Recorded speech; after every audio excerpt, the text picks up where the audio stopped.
গত কয়েকদিন ধরে রাজধানী ঢাকাসহ দেশের বিভিন্ন স্থানে বৃষ্টি হচ্ছে।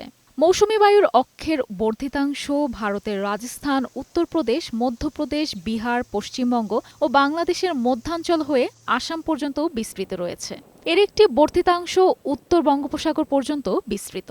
মৌসুমী বায়ু বাংলাদেশের ওপর সক্রিয় এবং উত্তর বঙ্গোপসাগরে প্রবল অবস্থায় রয়েছে। গত ২৪ ঘন্টায় সর্বোচ্চ বৃষ্টিপাত হয়েছে কুতুবদিয়ায় ৭৩ সেন্টিমিটার।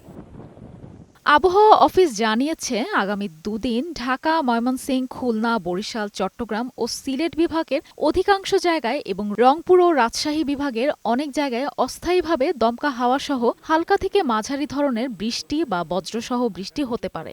সেই সাথে সারা দেশের কোথাও কোথাও মাঝারি ধরনের ভারী থেকে ভারী বর্ষণ হতে পারে। কিশোরগঞ্জ যত টাঙ্গাইলে আছে এই অঞ্চলে বৃষ্টিপাত তুলনামূলক বেশি, বা দক্ষিণ ফরিদপুর, ময়মনসিংহ এই অঞ্চলগুলোতে তুলনামূলক বৃষ্টিপাত কম হবে আগামী 2 দিন।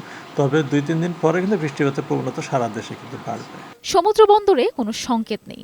সারা দেশে দিন ও রাতের তাপমাত্রা প্রায় অপরিবর্তিত থাকবে বলে জানিয়েছে আবহাওয়া অধিদপ্তর। আগামী কয়েকদিন যেটা আমরা লক্ষ্য করছি, বৃষ্টিপাতটা বাড়বে, দেশের উত্তরাঞ্চলে বৃষ্টিপাতটা বাড়বে এবং সেটা ক্রমান্বয়ে সারা দেশে বিস্তার লাভ করবে। এদিকে ভারী বৃষ্টিপাতের ফলে চট্টগ্রাম, রাঙামাটি, খাগড়াছড়ি, বান্দরবান ও কক্সবাজারের পাহাড়ি এলাকায় ভূমিধসের সম্ভাবনা রয়েছে। এছাড়া খুলনা, বরিশাল ও চট্টগ্রাম মহানগরীর কোনো কোনো স্থানে অস্থায়ীভাবে জলাবদ্ধতা তৈরি হতে পারে বলে জানিয়েছে আবহাওয়া অধিদপ্তর। মেরিন আমিন, বৈশাখী সংবাদ, ঢাকা।